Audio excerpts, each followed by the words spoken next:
aku bersuara. Aku tulis pasal ni, aku dapat surat SKML. Tegur-tegur apa pasal pencerobohan penceroboh binaan haram tak didakwa, aku pula masuk lock up 2 kali Zack. 2 kali.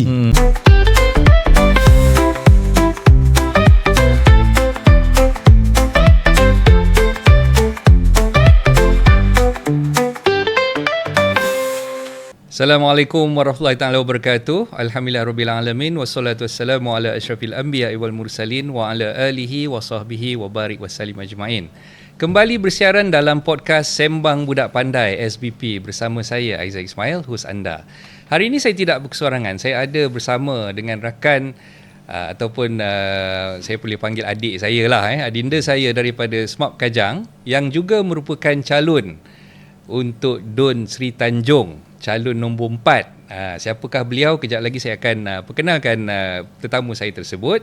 Tapi sebelum saya nak meneruskan kita punya siaran podcast ini, izinkan saya untuk menerangkan dengan lebih lanjut apa sebenarnya tajuk yang saya pilih untuk kita sembang-sembangkan pada hari ini.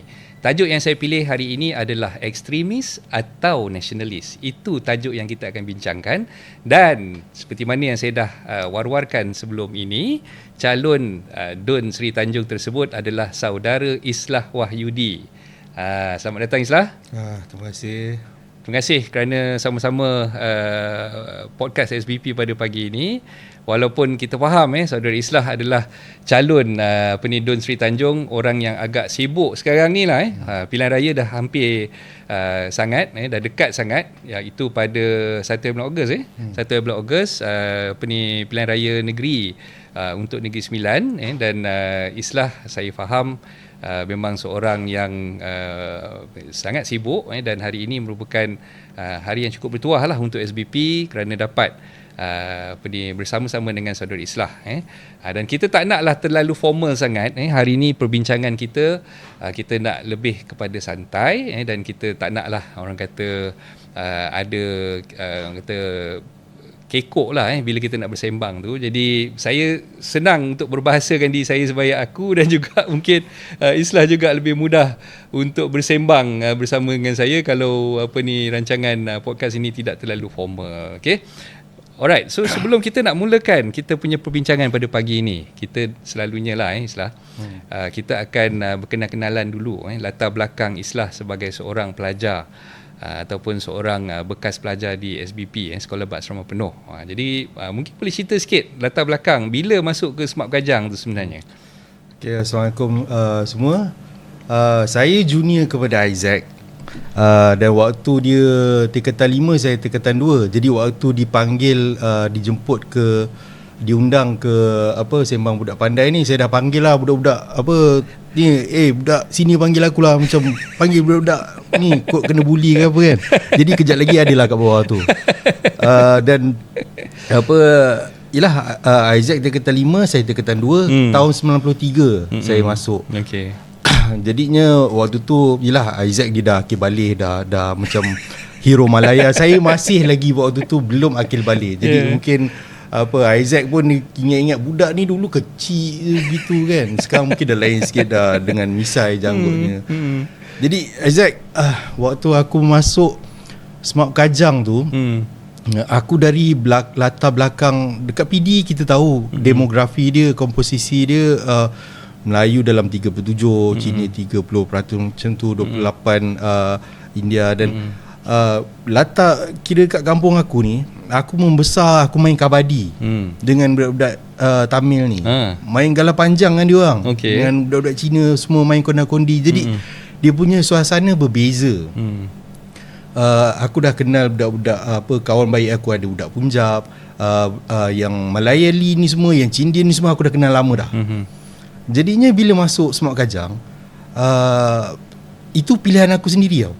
Sebab dari satu sudut, entah kenapa waktu dekat Sekolah Rendah Kebangsaan Port Dickson ni, pendedahan agama tu dia kurang, bukan nak kata kurang lah, macam contoh kan, kalau balik-balik, kalau macam ni ada pertandingan tulisan Jawi, balik-balik nama aku kena petik. Sebab tak ada yang menonjol sangat. Dia bukannya dalam latar belakang kampung Melayu tau. Dan aku pula macam hanya ada kelebihan itu sebab bapa aku ajar aku dekat rumah lah. Jadi bila aku yang buat keputusan dalam waktu tu UPSR zaman aku ada yang dia punya capaian paling tinggi 4A. Yang budak-budak Melayu yang dalam kelas terpandai dalam batch kita orang ada berapa kerat je. Jadi aku cubalah racun macam kita masuk sekolah agama lah. Kalau tak ada agama lagi kita hanyut lah. Lebih kurang gitulah. Okay. Dan untuk pengetahuan sebenarnya daripada sekolah SRKPD ni 5 orang terpilih ke asrama penuh. Mas tak ke Semak Kajang. Ke Semak Kajang. Semak Kajang 5 orang. Okey. Yang datang ke hari pendaftaran hanya 2. Seorang tu kawan, sampai sekarang kawan lagi, dia anak cikgu juga, perempuan. Dia sebulan lebih saja. So keluar awal lah. Dia keluar awal. Yang seorang lagi ni dia memang kawan baik saya, dah arwah dah. Dia meninggal waktu aku tingkatan 5. Aku telefon dia waktu tu start, tak ingat lah ya waktu pendaftaran tu kan. Disebut nama arwah ni, Azli Salahuddin. Saya pula aku pula sebagai kawan macam dia ada tak sampai lagi. Lepas tu pergi telefon dia. Telefon dia waktu tu kan zaman-zaman telefon awam tu kan, masuk duit ting-ting tu kan. Li, kau kat mana Li? Dia boleh bagi alasan apa tau arwah ni. Aku tak ada baldi lah. Memang bodoh punya alasan lah. Itu kawan baik saya. Dan sudahnya saya seorang lah. Aku seorang lah yang kekal pada batch aku dekat situ. Ada lagi budak batch budak SMAP yang daripada sekolah aku juga. Tu Zul Helmi. Okay. Dia senior 2 tahun. Dia budak SRKPD, budak PD juga. Jadi dekat SMAP Kajang ni, dia punya beza dia, itu kali pertama aku masuk dalam satu community yang semuanya orang Melayu Islam. Tapi dari sekaya-kaya Melayu sampailah ke semiskin-miskin Melayu dari seluruh pelosok Malaysia. Jadi dia berbeza lah dalam, macam contoh kat PD tu dia lebih pelbagai kaum. Yang ni dia lebih Melayu yang pelbagai. Dengan Kelantannya, dengan Sabah, dengan Sarawaknya kan.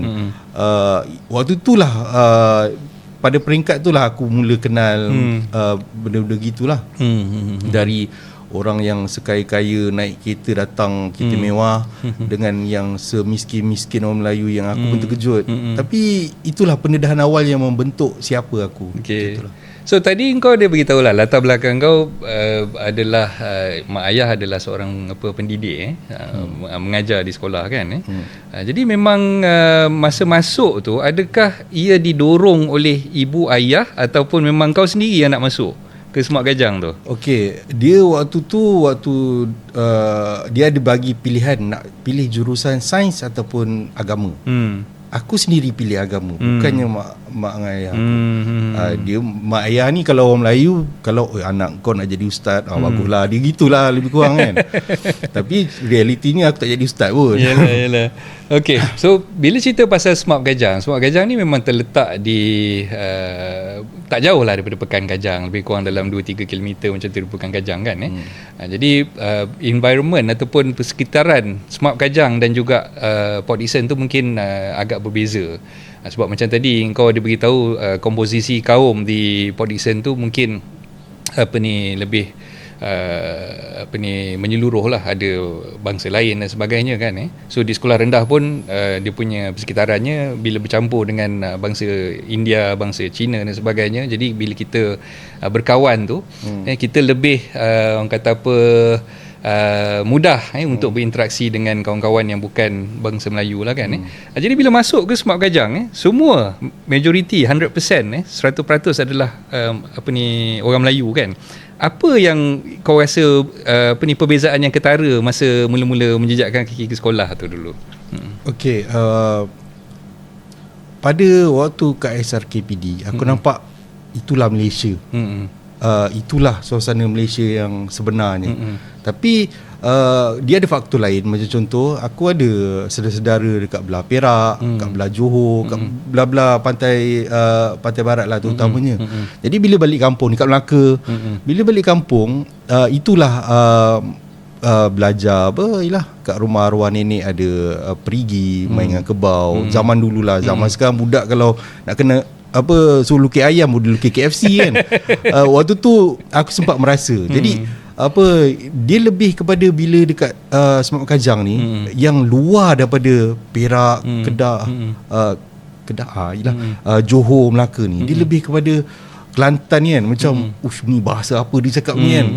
Orang Terengganu yang jenis pinggan jadi pinggang apa benda semua tu kan. Orang Sarawak. Waktu itu lebih kira benda yang mengujarkan aku lah. Tapi ada satu sudut Zack, waktu aku daripada dulu aku suka melukis. Orang kenali aku sebagai Mamat ni memang melukis. Jadi artis lah. Lebih kurang gitulah. Tapi bila kau masuk sekolah Semak Kajang, Semak Kajang bukannya yang menawarkan jurusan untuk nak jadi bela-bela seni ni. Dekat situ dia ada cerita yang mana aku terpaksa buat apa yang aku terpaksa untuk nak capai apa yang aku nak. Sebab orang anggap macam ini mesti akan jadi macam, kalau jadi jurutera dia ada latar belakang agama ataupun jadi ustaz. Tapi Mamat ni nak jadi kartunis. Itu yang waktu tu aku punya cita-cita lah. Kalau kau nak tahu Zack, kita tahu kat Semak Kajang dulu dia ada kelas jurusan sains dengan agama. Tak ada seni ni apa semua kan. Jadi aku macam mana ni aku nak jadi kartunis kan. Tak ada benda-benda macam ni. Nak ambil SPM seni pun tak ada. Jadi aku terpaksa jumpa dengan pengetua, dengan timbalan pengetua, dengan HAM Ustazah Fatimah, nak meyakinkan saya nak jadi yang melukis ni. Tapi kita pun sedia maklum pada ketika tu, bukan nak salahkan siapa-siapa, dia punya persepsi terhadap kerja-kerja bahagian macam contoh animasi waktu tu belum ada lagi. Orang mungkin nampak ini macam ini tak ada future masa depan lah. Boleh bagi makan ke ni kan, macam tu kan. Tapi itu yang aku nak. Itu aku. Jadi aku buktikan dengan aku menang banyak pertandingan dekat Kajang sampai jadi juara. Jadi pihak pengurusan dia tak ada alasan lah. Tapi dalam masa sama aku cuba racun kawan-kawan aku. 10 orang aku kumpul, termasuklah si Firana apa benda, si Azrul apa semua. Jom kita ambil benda kat sini. Kita gugurkan satu subjek SPM yang kena. Jadi pada waktu tu semua orang tak lepas. Aku seorang je lepas. Jadi dalam aku dibenarkan untuk nak ambil SPM, sorang-sorang dalam dewan tu, yang mana mungkin budak-budak Semak lain tak ada pengalaman tu. Semua pengawas-pengawas tu menghadap aku, apa benda dia buat ni kan. Kelas pun tak ada, sorang-sorang pergi cari cikgu yelah kau sorang kan. Dan itulah yang antara yang membina karakter aku. Untuk dapatkan apa yang kita nak, kita jangan tunduk dengan apa yang orang lain mahu kan. Kita sendiri yang ini hidup kita kot. Jadi sebab itulah kalau dengar cerita perjalanan macam mana yang tiba-tiba melompat jadi calon, dia boleh dikaitkan lah. Jadi itulah dipendekkan cerita, pengalaman di Semak Kajang tu sendiri telah mendewasakan engkau, dan dalam masa yang sama itu adalah boleh katakan sebagai batu loncatan lah untuk engkau keluar daripada kepompong kebiasaan. Dan memang aku tabik spring lah, sebab masa tu aku pun ada baca engkau punya posting dalam Facebook berkaitan dengan macam mana engkau boleh end up ambil subjek seni lukis tu. Ketika mana orang lain semua memang tak ada, kau seorang je calon yang ambil SPM ketika itu. Dan selepas habis belajar di Semak Kajang, kau masuk ke UTM UTM. Okay, so mungkin boleh cerita sikit pengalaman belajar di UTM dalam bidang yang kau memang minat tu. Okay, bab ni pun aku punya pengalaman berbeza sikit dengan zaman kau Zack. Macam zaman kau memang Semak Kajang tu betul-betul baru, dan kau anak kesayangan Semak Kajang. Sebab tu batch kau memang ke depan bab ni kan. Itu semua orang tahu. macam aku, zaman aku nak masuk U, zaman itulah zaman reformasi.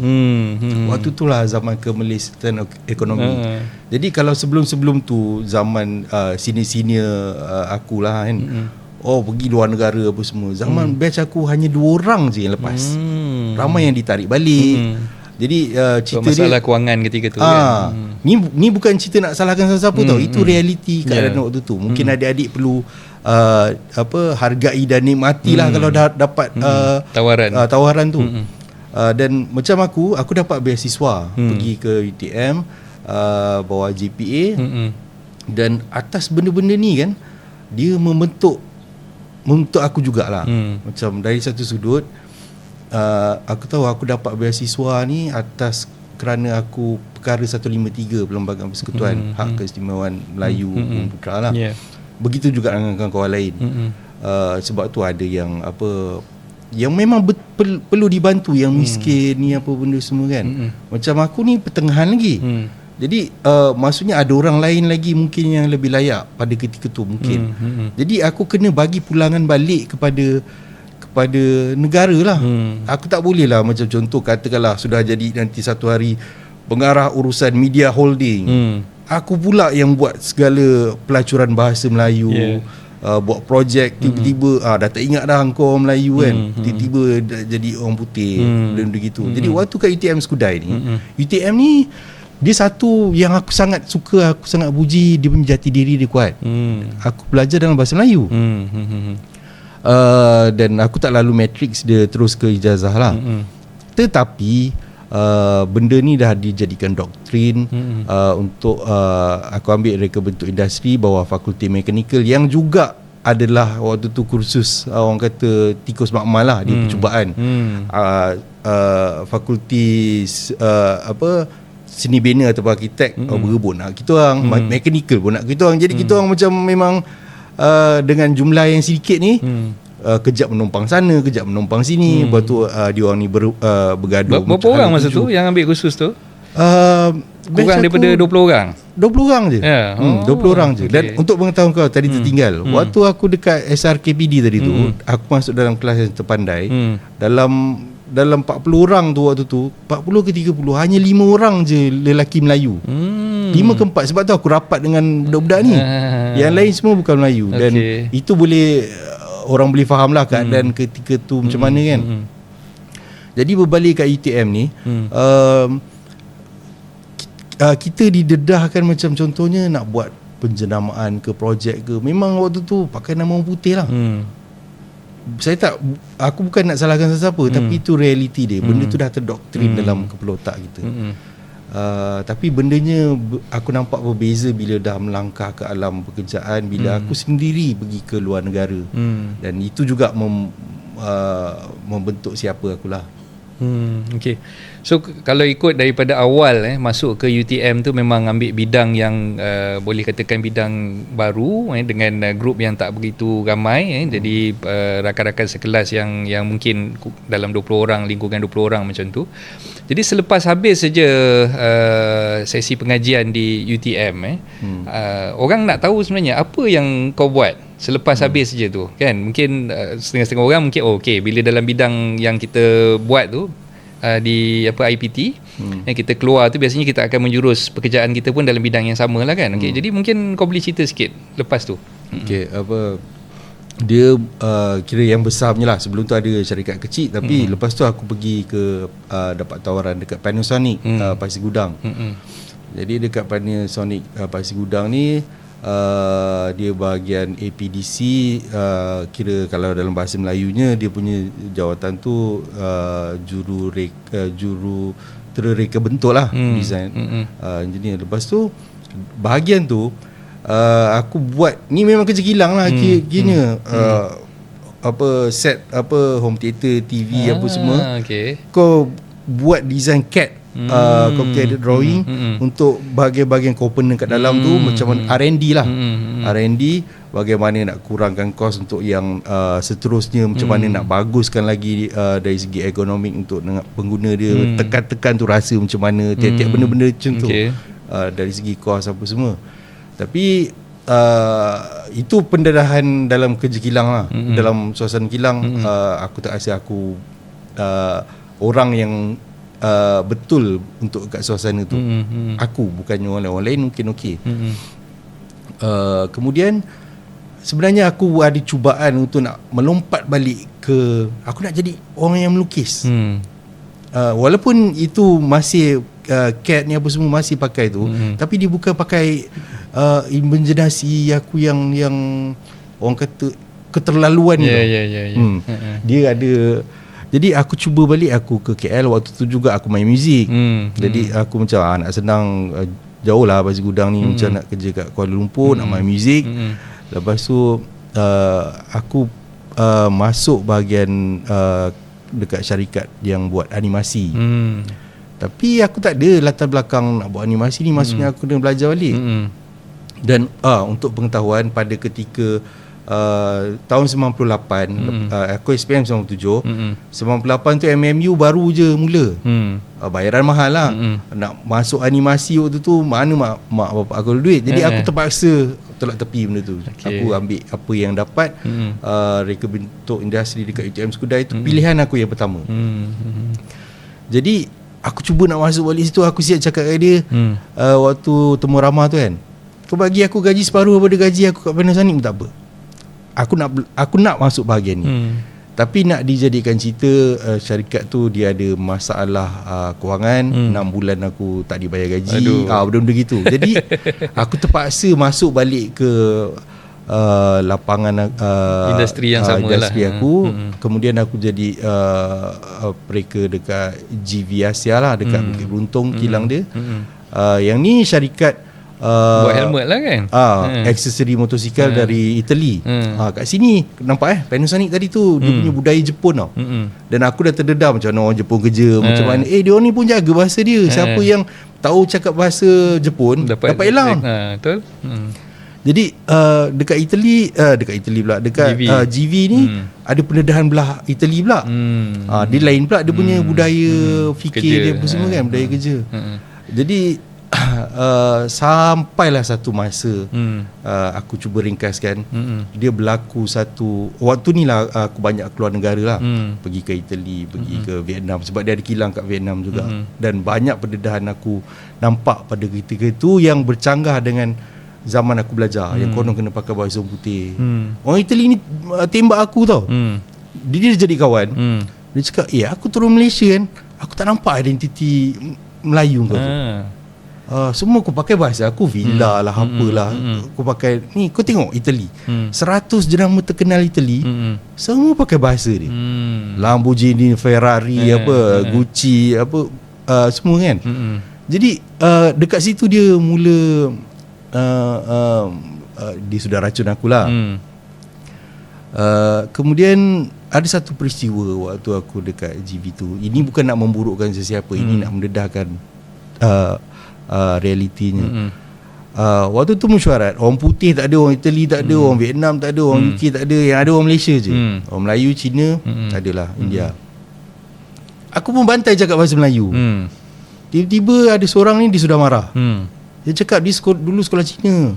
Dia belajar dekat, aku tak ingat lah, Singapura ke Taiwan. Jadi dia kata cakaplah bahasa Inggeris. Dia tak aku faham. Dia kata dia ada masalah nak faham.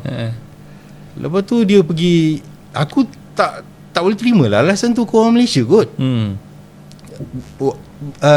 Nak imbas balik waktu aku dekat SRKPD tu, Cina-Cina tu boleh boleh cakap bahasa Melayu kan? Memang cakap bahasa Melayu macam Baba Nyonya. Kau Baba Nyonya apa aku dia. Jadi aku tak boleh terima benda tu lah. Dia sudah pergi report dengan bos Italy aku.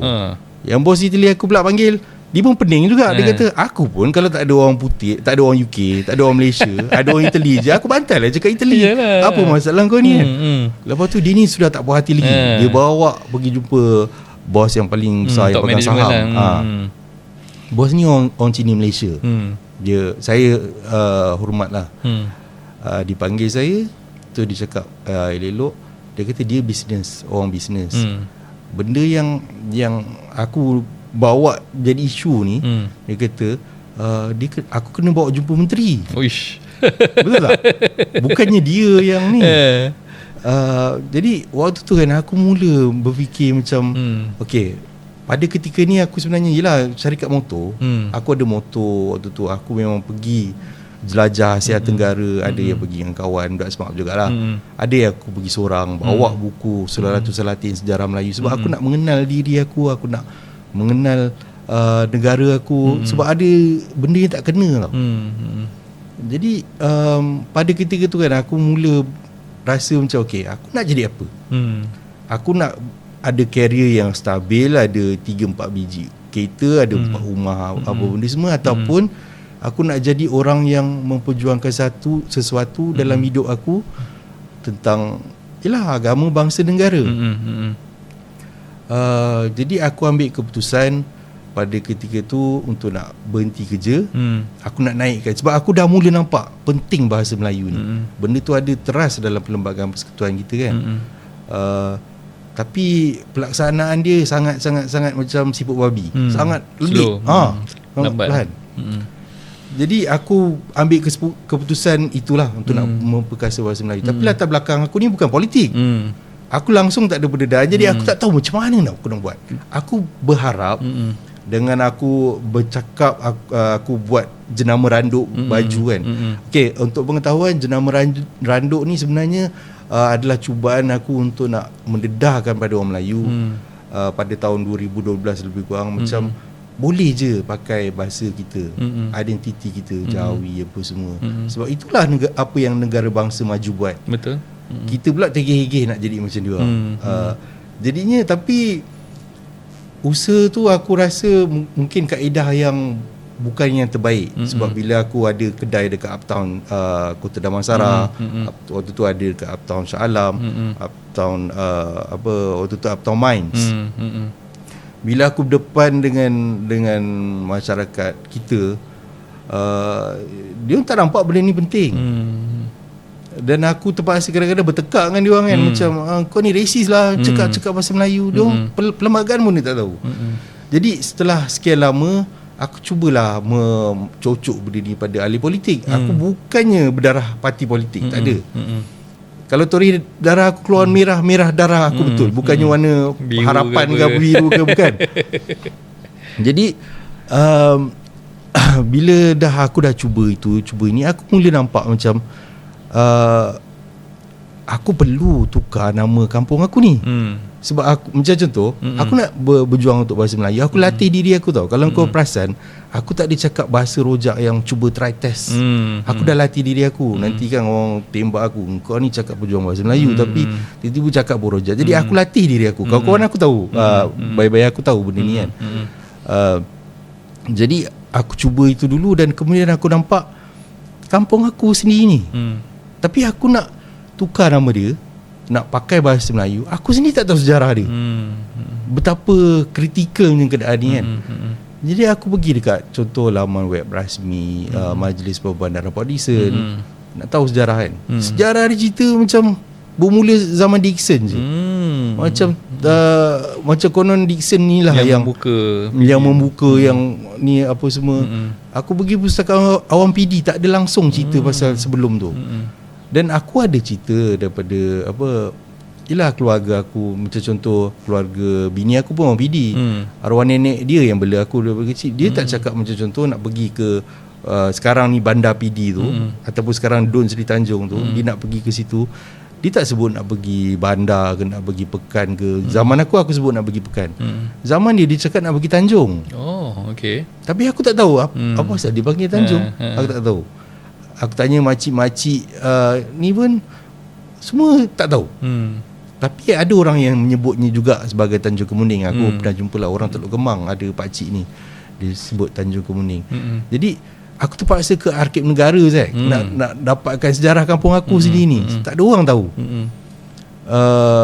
Tanya MPPD, dia punya banyak bunyi lah apa benda semua kan. Jadi aku pergi Arkib Negara, berkampung aku dekat situ.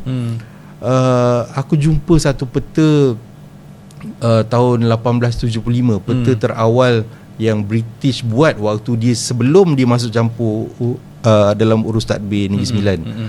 Dalam peta tu dia kaji selidik apa laluan biji timah dekat Sungai Linggi. Yalah, itulah sebab dia datang sini. Dia bukannya datang tanam Melayu ni nak majukan kau pun. Dia nak kaut hasil kita. Betul. Waktu tu biji timah, kalau waktu tu minyak, dia datang cek minyak lah. Jadi dia ambil laluan Linggi ni, Zack. Dia sebenarnya adalah laluan yang dikuasai oleh orang Melayu pada ketika tu. Pelabuhan kat Linggi ni lah pelabuhan Melayu. Dan orang Melayu kat Linggi ni dalam kawasan PD juga. Dia siap bertempur dengan Belanda tu sebelum zaman British masuk. Dan antara nama besar yang terlibat dalam peperangan tu adalah Raja Haji Fisabilillah. Dia syahid dekat situ. Besarnya Linggi ni kan.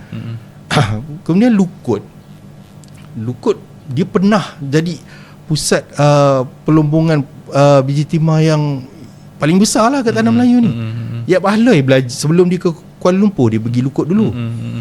Dan Lukut ni ada dalam catatan orang putih. Aku tak ingat lah apa nama dia. Dia kata Lukut ni lebih maju berbanding Selangor, keseluruhan Selangor waktu tu. Sebab kita kena faham dari sudut garis masa, Kuala Lumpur tu waktu tu belum naik lagi. Lukut ni dah lama, daripada peta Portugis tahun 1602 lagi nama dia dah ada. Waktu Portugis ni kan. Waktu 1602 ni Negeri Sembilan pun belum ada. Selangor pun belum ada. Jadi dalam peta yang aku cakap tadi ni ada tercatat nama Tanjung Kemuning. Biasanya dalam peta ni, Zaid, kalau orang dulu catat, dia tak catat tiba-tiba alamat rumah kau kat situ. Betul. Dia catat nama-nama tempat-tempat yang besar. Jadi Tanjung Kemuning ni memang maksudnya pendudukan dia dah besar, ada aktiviti apa semua dekat situ. So itu sebenarnya nama asalnya lah. Tanjung Kemuning tu nama asal dia. Tapi kemudian aku korek-korek pasal Tanjung Kemuning ni, dia ada gambar-gambar lama yang untuk aku, orang macam aku lah yang cuba mencari ni kan. Aku sedih lah tengok tahun 1912, 1880 contohnya kan. Ada jong-jong kapal yang kita tak pernah tengok. Dan dekat gambar-gambar perkampungan Melayu tu macam ini semua dah tak ada dah. Dan secara ringkasnya, waktu British ambil alih, dia sebenarnya British ni dia masuk campur, dia ni jahat tau. Waktu tu biasalah, sampai sekarang penyakit orang Melayu berebut Datuk Undang ni kuasa pada ketika tu. Jadi bila dia sudah gaduh-gaduh nak kuasa, nak kawasan apa semua, dia minta lah bantuan British, ada sokongan untuk kalahkan pihak satu lagi lah. Standard sampai sekarang benda tu macam tu. Minta tolong pihak luar lah, minta tolong ni, faham-faham lah. Jadi bila dah dapat sokongan, itu yang British masuk, dia ambil alih kawasan tu. Bukannya dia buka. Tanjung Kemuning ni dah ada aktiviti ekonomi dia, orang perkampungan nelayan yang ada aktiviti bakar arang, apa benda semua. Kampungnya diambil alih. Macam aku untuk berjajah, aku cakap dia rampas lah. Bukannya dia bagi pampasan pun. Dia rampas. Jadi itu yang orang Melayu situ yang asalnya adalah orang laut zaman Melaka dulu. Kalau belajar sejarah lu kan, ni orang laut. Orang laut ni mana pergi? Ni lah orang PD ni contohnya. Jadi itu menjawab persoalan kenapa orang PD ni dia tak cakap Negeri Sembilan. Dia macam aku cakap biasa je. Ada kawan aku budak smart jugalah, datang nak tolong kat kempen kan. Dia buat video, tiba-tiba buat gambar aku cakap Negeri Sembilan. Bila masa orang PD cakap Negeri Sembilan, bukannya menidakkan logat Negeri Sembilan adalah identiti Negeri Sembilan. Maknanya asalnya bukan bercakap logat Negeri Sembilan, tapi dia lebih kepada Melaka lah kan. Dia Melaka. Okey. Dipendekkan cerita ni budak-budak yang belajar ambil SPM ni. Kalau apa, ini benda yang lebih menyeluruh. Korang boleh ajar cikgu sejarah korang. Okey, asalnya orang Melaka. Melaka dulu besar. Bila Melaka jatuh, kota Melaka tu jatuh, Portugis tawan. Kemudian bahagian ni bawah duduk bawah Empire Johor Riau. Kalau kau nak tahu orang PD, kalau kau nak pergi PD, kau nak tahu restoran tu betul-betul orang PD ke tak ke kan, dia ada jual soto. Dia pengaruh Johor tu kuat jugalah kan. Johor kan. Johor. Kan. Jadi dia jual soto. Dan kemudiannya lepas waktu Selangor dengan Negeri Sembilan ditubuhkan ni lebih kurang tahun dia. Dan waktu tu dia, sebelum tu lagi, bukannya nak kata Negeri Sembilan orang Minangkabau ni tak ada, dah ada lama dah. Tetapi secara rasmi Negeri Sembilan tu ditubuhkan 1773 tak silap aku. Dan waktu perebutan waktu ini Lukut, Tanjung Kemuning ni dia berada dalam Selangor tau. Maksudnya apa? Ada tinggalan-tinggalan makam diraja Selangor dekat Lukut tu. Sejarahnya Raja Jumaat apa benda semua memang Selangor. Jadi bila ada persempadanan semula Kajang ni dulu Negeri Sembilan tak silap aku ada bahagian dia kan. Ditukar untuk nak memudahkan pengurusan. Maka ada bahagian yang masuk Selangor, ada bahagian yang masuk Negeri Sembilan. Jadi PD ni masuklah Negeri Sembilan. Mana aku sampai tadi? Okey. Dah sampai situ. Cerita dia okey, nama asal PD ni Tanjung Kemuning. Tapi kalau kau nak bawa satu usul, yalah kau nak kena ada nama. Tapi kau kena adil lah. Dalam kita belajar sekolah dulu, Islam adalah keadilan dalam Islam adalah meletakkan sesuatu pada tempat yang betul. Kan? Jadi aku tak boleh namakan Tanjung Kemuning untuk keseluruhan PD ni. Sebab kau kena faham, tiap-tiap tempat ni dia ada sejarah dia tersendiri. Betul.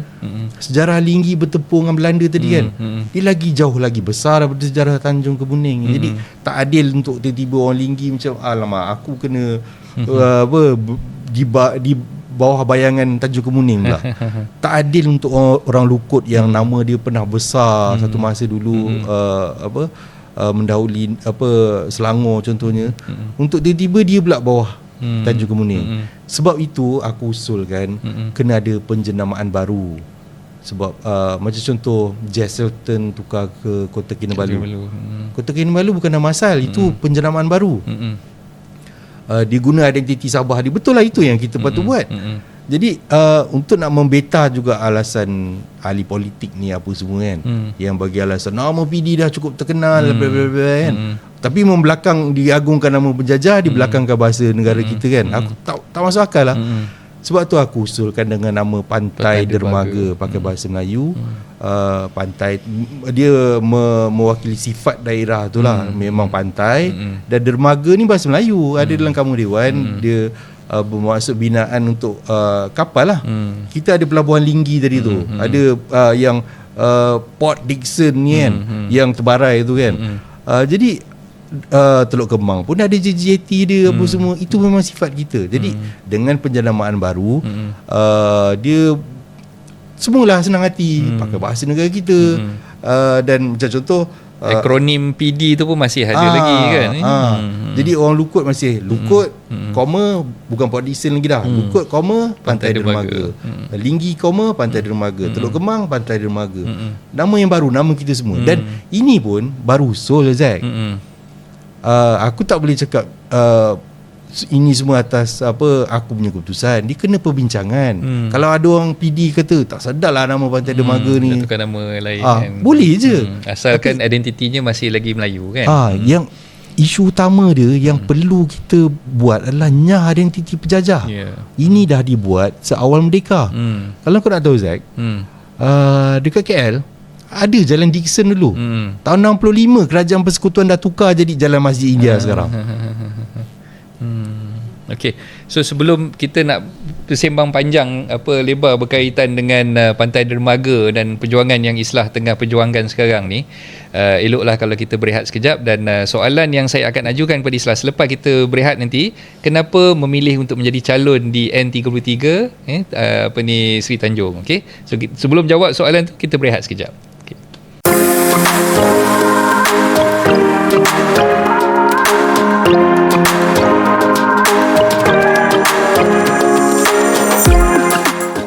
Kita kembali bersiaran dalam podcast Sembang Budak Pandai bersama saya Ismail dan juga tetamu saya Saudara Islah.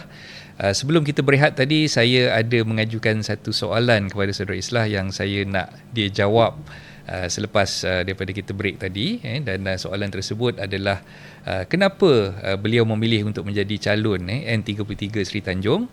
Jadi mungkin Islah boleh ceritakan sikit sebab yang aku kenal kau lah kan, kau bukanlah seorang yang berminat dalam arena politik dan jauh sekali untuk menjadi calon dalam pilihan raya dan sebagainya lah kan. Tapi tiba-tiba aku nampak nama kau tercalon. Dan kau menampilkan diri untuk menjadi calon di N33 Sri Tanjung ni kan. So mungkin boleh cerita sikit kepada penonton Kenapa memilih untuk menjadi calon tu? Okay, Zack, daripada apa yang kita berbual tadi tu, dia daripada awal boleh nampak apa yang aku nak capai dalam hidup aku. Aku daripada dulu aku nampak dah betapa pentingnya bahasa Melayu ni. Betul. Untuk dalam membentuk negara bangsa. Dan aku dah ramalkan daripada belasan tahun lepas dulu, negara kita akan mengalami krisis identiti. Kerana apa yang termaktub dalam perlembagaan tu, undang-undang manusia tertinggi kat negara kita ni tak diikut betul-betul. Penguatkuasaannya padahal undang-undang dah ada dah dalam perlembagaan tu sendiri. Dah ada dah. Tapi tak apa benda menteri ni buat, PBT ni buat, aduan dah buat. Okey, aku daripada sekolah dulu aku bukan jenis orang yang suka berpersatuan, berkelab ni apa semua. Banyak aku ponting. Maaf cikgu. Tapi sampai tu masa bila aku dah berjumpa dengan orang, macam mana aku nak buat benda ni kan, nak tukar ni kan. Kemudian aku nampak macam tak ada orang lain yang boleh buat yang setekad macam aku. Jadi atas dasar itulah aku buat, aku tubuhkan Pertubuhan Pemekasan Identiti Malaysia yang aku ada sekarang ni lah, NGO lah, badan bukan kerajaan. Dan melalui apa ringkasannya tu? Aku akronim panggil identiti je. Identiti. Jadi identiti ni memang tujuan dia untuk nak memperkasa apa yang dalam perlembagaan, bukan nak menukar. Maksudnya daripada sinilah aku selalu buat aduan pelacuran bahasa Melayu yang kita nampak papan tanda tiba-tiba tulisan asing yang lagi besar daripada bahasa Melayu, ataupun tak ada bahasa Melayu langsung yang menyalahi undang-undang. Aku buat sekitar Pulau Pinang, Perak, Johor, Negeri Sembilan, Selangor, banyak. Dan terus terang aku cakap dengan kau, benda tu kritikal. Benda tu kritikal. Tapi sayangnya bila aku dah buat, apa pasal PBT ni tak ambil tindakan? Dah dalam SISPA dah keluar dah, okey, apa akan beri notis, sampai sudah ni tak ada. Tak ada tindakan. Termasuklah dekat kampung aku kat PD. Kalau orang pernah dengar yang kes papan tanda tulisan Cina dekat kampung Sungai Nipah tu, tu aku punya kerja lah tu. Aku yang jadikan isu. Tapi yelah, contohnya Menteri Besar Aminuddin Harun waktu tu dia boleh bagi kenyataan macam nak buat papan tanda dua bahasa. Mana boleh. Itu dah menyalahi undang-undang. Tu sebagai contoh lah. Kemudiannya ada benda-benda yang ramai orang tak tahu, macam pintu gerbang, mercu seumpamanya. Kalau nak buat, dia kena ada permit. PBT tu semua orang tahulah. Tapi kalau macam sama kategori macam papan tanda jalan tadi tu, dia wajib bahasa Melayu saja. Jadi kalau tiba-tiba ada tempat tu dia nak tuntut apa pun, yang aku kata Pelabuhan Melayu Linggi lama ni, tiba-tiba dia kata tempat Datuk Nenek Moyang Cina mendarat, tulisan Cina besar-besar. Ini salah ni. Satu, itu tanah kerajaan. Kemudian kau nak buat tu, kau kena ada permit. Permit tak boleh diluluskan sebab kau pakai macam tu, karakter Chinese punya karakter kan. Dan satu lagi, benda tu tak betul. Kau nak kata ini tempat Datuk Nenek Cina, moyang Cina mendarat, yang ni kan. Situ dulu pelabuhan Melayu, orang Arab berlabuh situ, orang Belanda pun kat situ, berperang kat situ, orang Bugis, orang Minangkabau semua kat situ. Kau tak boleh cakap itu engkau je kan. Ini bukan resis, ini fakta. Ini bukannya, itulah orang selalu main dekat situ. Tetapi aduan yang banyak-banyak aku buat ni, ada yang sampai dipadam Zack. Dalam rekod aku ada. Dan itulah yang membawa kepada, okey, apa yang aku buat, aduan pelacuran bahasa Melayu ataupun benda-benda yang berkait dengan perlembagaan identiti negara ni, dia menjurus ke arah nak tukar nama kampung aku ni. Sebab aku dah tahu dah waktu cerita ni. Ada orang kat atas tu, dia memang nak tutup sejarah aku lah. Dia tak nak dia nak biar orang kampung aku bodoh lah. Sebagai anak kampung, anak PD yang sayangkan kampung dia, dah tentulah dia kena berbuat sesuatu. Dan aku bersuara, aku tulis pasal ni, aku dapat surat SKMM. Tegur-tegur apa pasal pencerobohan penceroboh binaan haram tak didakwa, aku pula masuk lokap 2 kali Zack. 2 kali. Kau bayangkan kalau waktu kat sekolah dulu, kau nak macam, kau tak puas hati, apa pasal warden buat tindakan macam ni kat aku, benda yang betul, tiba-tiba kau kena tindakan macam tu lah lebih kurang. Maaf Zat, main-main je. Jadi bila aku dah kena lock up 2 kali, aku dah kena pegawai SKMM ni 2 kali datang rumah aku. Aku punya cap tangan ni semua dah ada dah dekat polis kan. Aku dah bagi dah nombor aku. Jangan pergi rumah mak aku. Mak aku tak tahu benda ni semua. Dia pergi juga rumah mak aku. Memang waktu tu aku marah jugalah. Tetapi aku tahu yang pegawai-pegawai ni dia orang ikut arahan atas, wahyu daripada tingkat atas ni. Nak marah dia pun tak guna kan. Dan pegawai-pegawai yang berurusan dengan aku sendiri, dia tahu aku macam mana. Aku bukannya jenis nak apa, nak memberontak, nak mengganas. Tidak. Kau datang rumah aku marah lah. Okey, pergi kat IPD. Jadi okey Zack, bila dah sampai ke tahap tu Zack, aku tak boleh nak biarlah ini sebagai dalam redha je. Aku kena buat sampai habis. Okey, tadi aku ada cerita waktu zaman aku kerja dekat syarikat motor Itali ni. Aku rajin naik motor. Kau bayangkan aku pergi Laos seorang-seorang Zack. Sampai ke sepadan China tu, aku bawa buku sejarah Melayu apa semua. Dan dalam perjalanan tu sebulan tu susah senang aku, benda yang aku pun tak, yelah kadang-kadang aku ni pun bodoh juga, aku main pergi tengok 300 km tak ada jalan turap. Jadi susah senang tu, macam mana duit tak ada, minyak makan susah apa semua kan. Aku tak akan sampai balik kat Malaysia, dekat rumah aku, kat kampung aku, kalau aku tak teruskan perjalanan tu. Jadi itu dia bagi kekuatan dekat aku lah.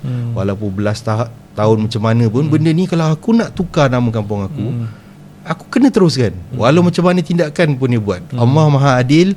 Allah tahu aku bukannya buat dengan cara yang tak ada satu pun apa tanda aku rosakkan. Kalau kau nak tahu, tu ke sekolah dulu aku adalah rajin menconteng kan. Tapi yang ini aku tak buat.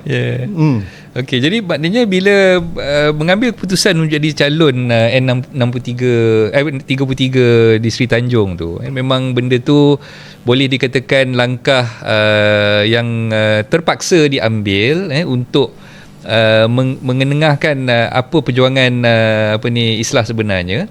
Dan seperti mana yang Islah beritahu tadi, laporan dah dibuat, CISPA dah dibuat, tapi banyak yang di delete ataupun dinyahkan begitu saja.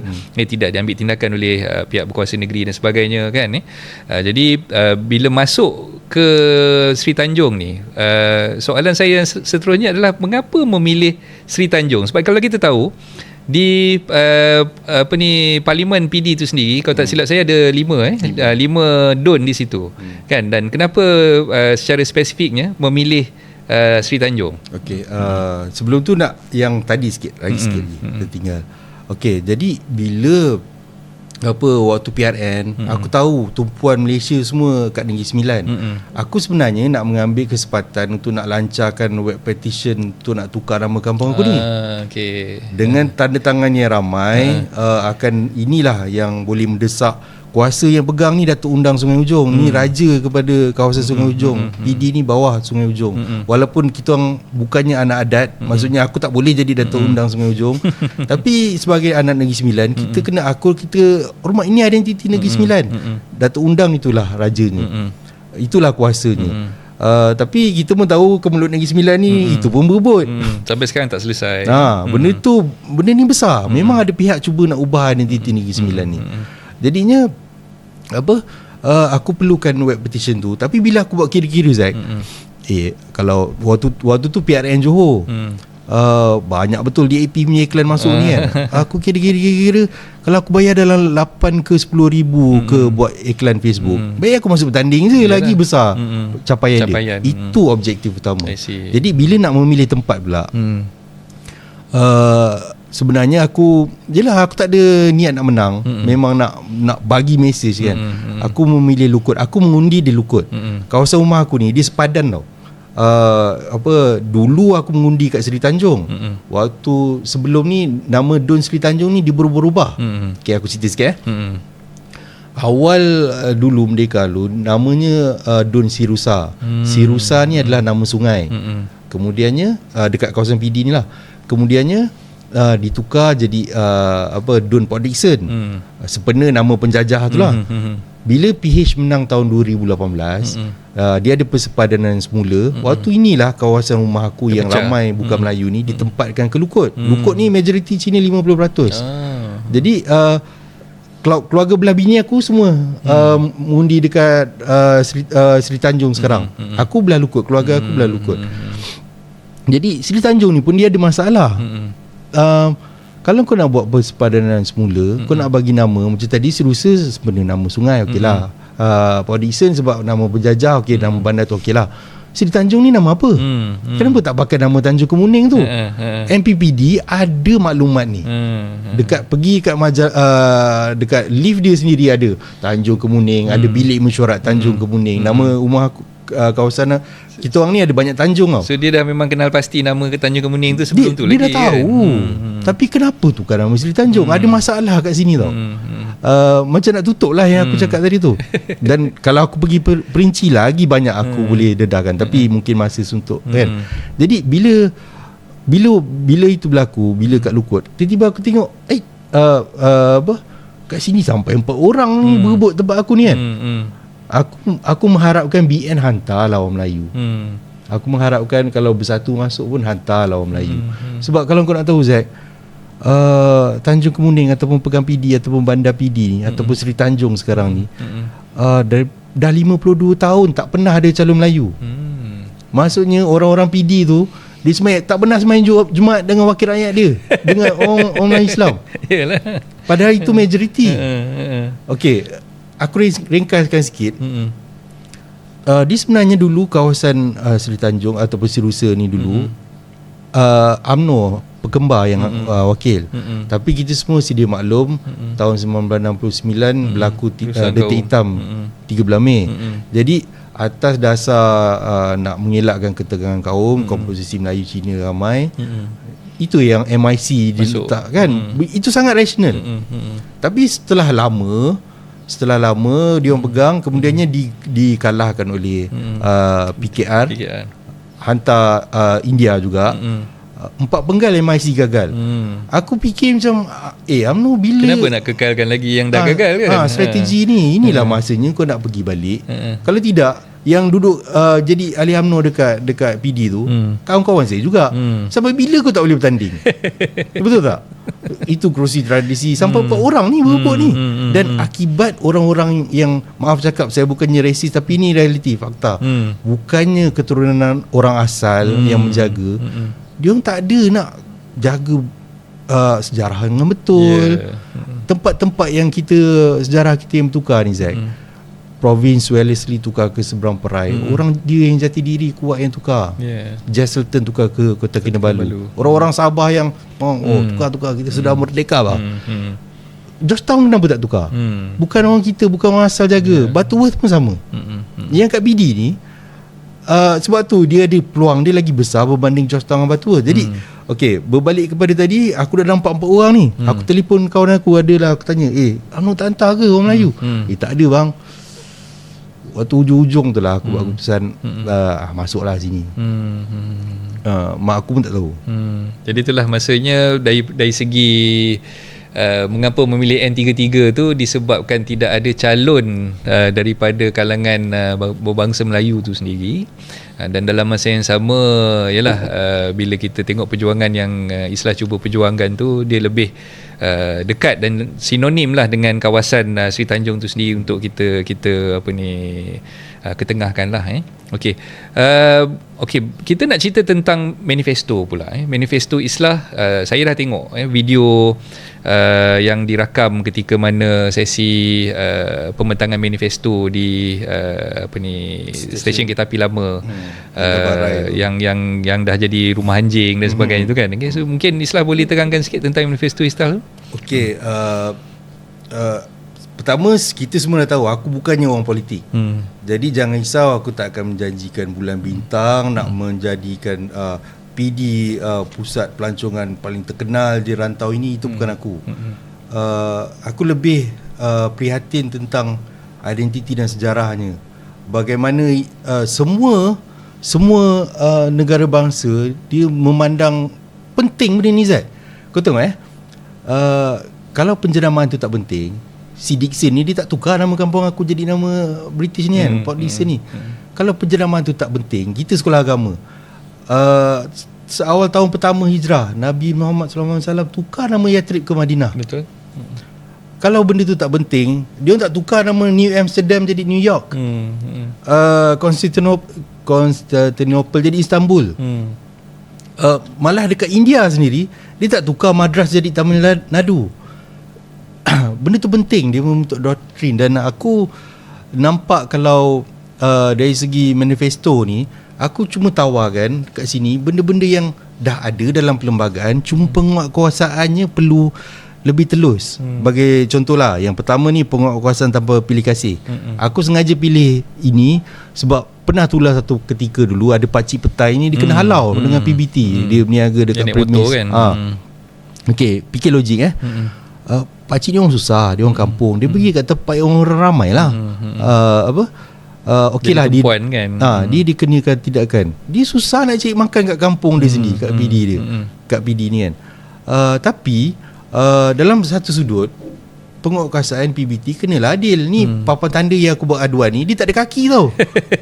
Dia tak makan tau. Yalah. Kau ambillah tindakan kat situ juga. Kenapa yang orang-orang yang ada, orang kata orang kaya-kaya ni tak kena tindakan, yang orang susah ni pula kena. Okey, orang boleh pusing-pusing kata sebenarnya pakcik ni gitulah ginilah, tapi realiti dia memang berlaku diskriminasi. Ya, betul.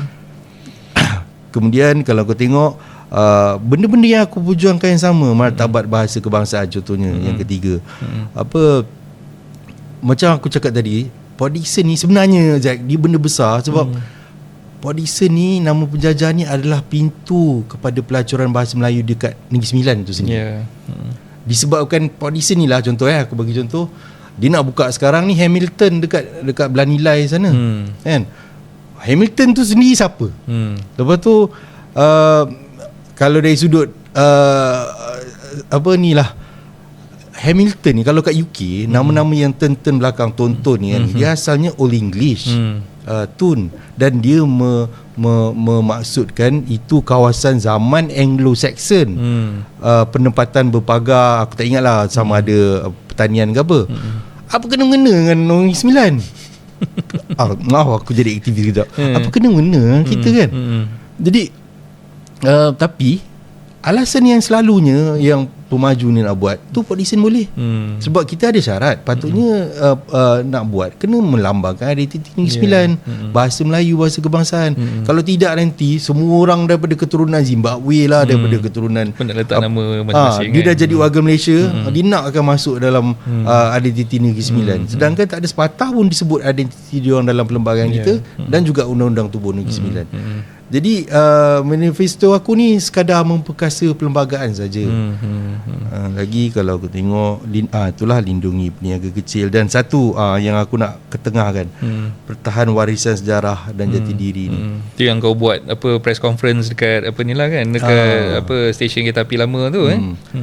Kau kena faham Zak, aku ni tak ada jentera.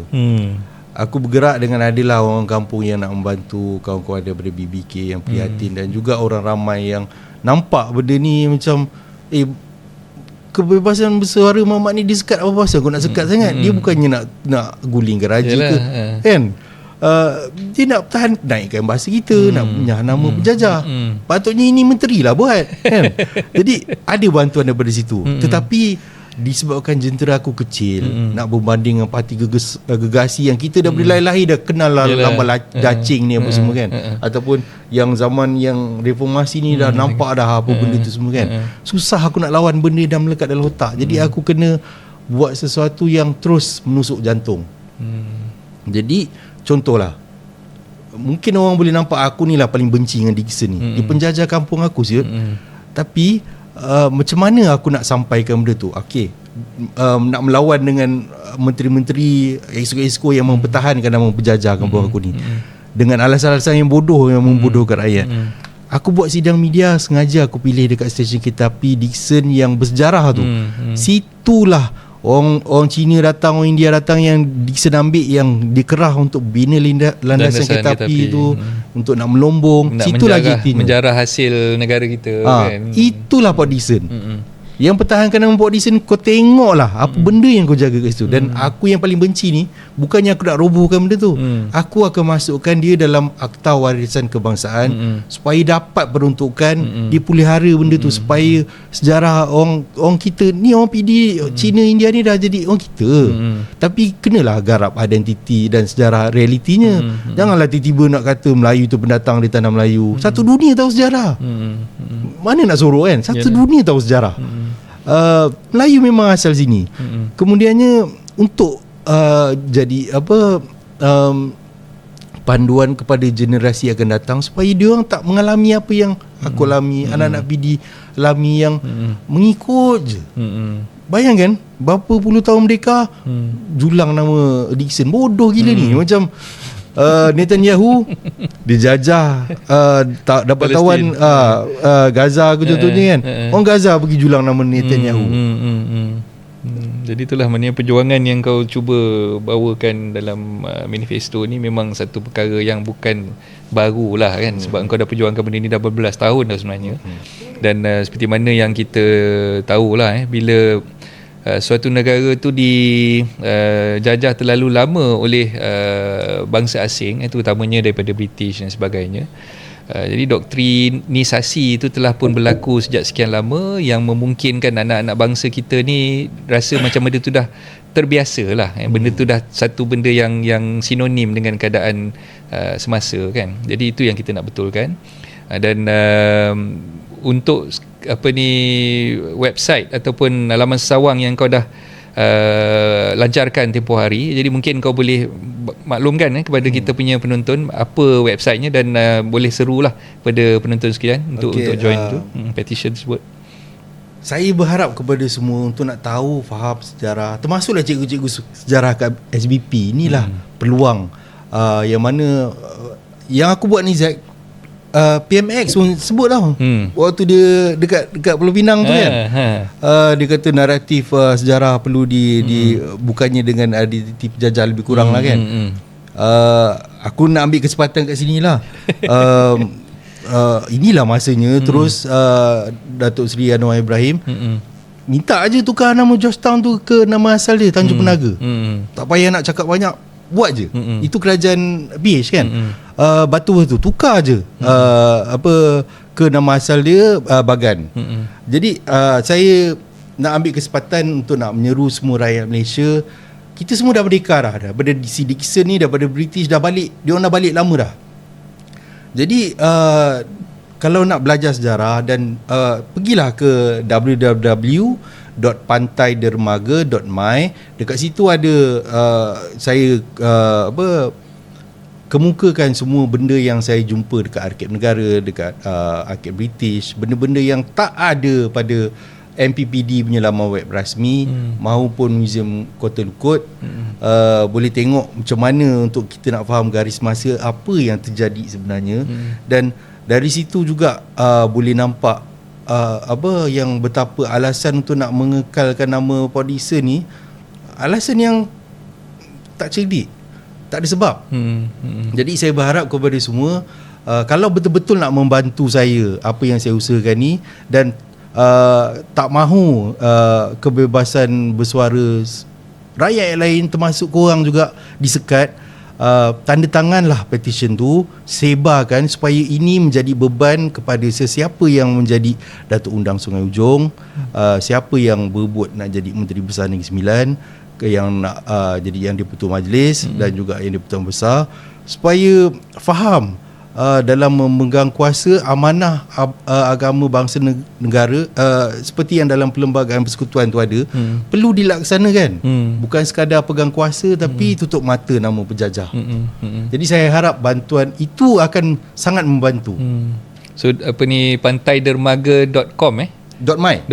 Okey, pantaidermaga.my. Jadi tuan-tuan boleh masuk ke laman sesawang tersebut dan tanda tanganlah petition seperti mana yang diseru oleh saudara Islah, calon nombor 4 Dun Sri Tanjung N33.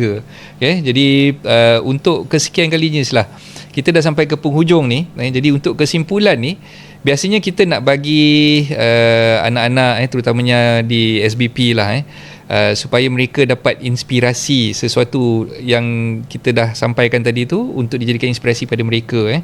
Jadi mungkin Islah boleh bagi tahu daripada apa yang Islah ceritakan tadi, Islah bukannya sesiapa. Islah bukanlah orang yang memang daripada awal lagi di zaman sekolah lagi ingin menjadi seorang pemimpin dan sebagainya.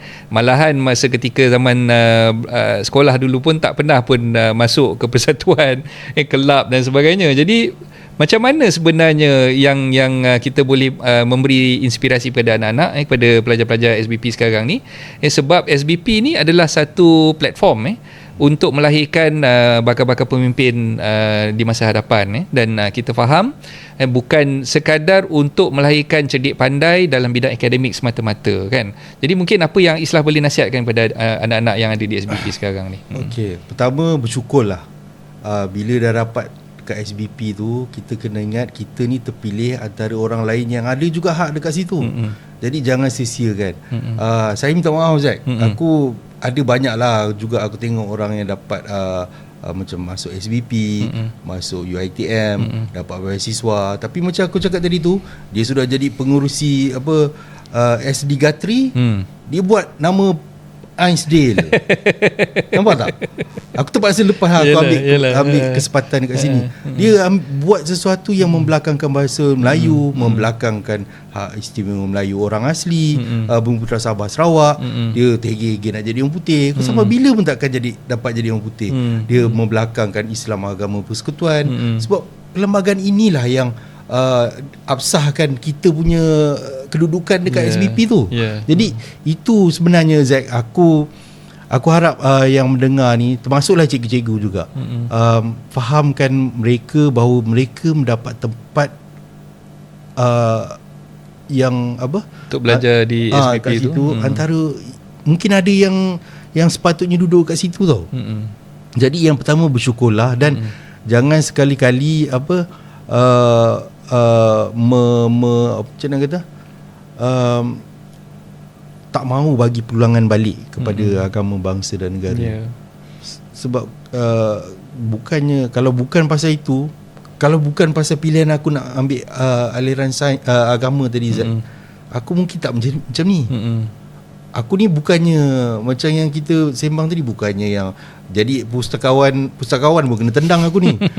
Bukannya jenis yang nak jadi ke depan untuk bagi memimpin ni, kan? Tapi kalau kau tengok orang yang macam ni, kadang-kadang dia dah ada jawatan, dia tak buat pun tukar rambut di sini. Kadang-kadang busuk-busuk kita pun, adik-adik, kita masih perlukan asas tu, yang saya yakin dekat SBP, mana-mana SBP pun akan ditanam benda tu. Cuma dia perlu dikemaskan, dicantikkan lagi lah dengan kefahaman. Okay.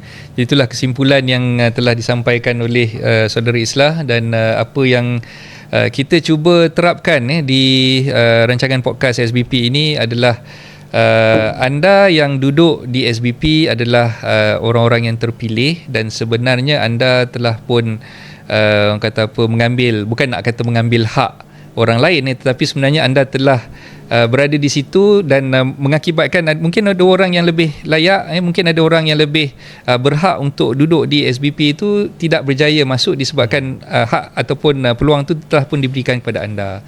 Jadi anda tidak harus mensisirkan peluang tersebut, dan gunakanlah peluang itu untuk menjadi seorang pelajar yang cemerlang, bukan sahaja dalam bidang akademik, malahan dalam bidang sahsiah, dalam bidang co-curriculum, keterampilan, kepimpinan dan sebagainya. Jadi itulah apa yang kami cuba sampaikan kepada anda, dan rancangan podcast SBP ini adalah rancangan yang menampilkan alumni daripada seluruh SBP seluruh Malaysia, dan seperti mana yang saya dah sentiasa war-warkan dalam podcast saya sebelum ni pun, dan saya sentiasa mengalulukan rakan-rakan alumni daripada SBP lain, bukan saja daripada Smart Kajang, daripada sekolah sains, daripada sekolah Maktab Tentera Diraja, daripada Alam Shah, daripada Sri Putri, Tengku Kursiah dan sebagainya, semua kita alu-alukan untuk bersama-sama dalam podcast SBP ini untuk kita memberi inspirasi kepada anak-anak dan juga adik-adik kita yang masih lagi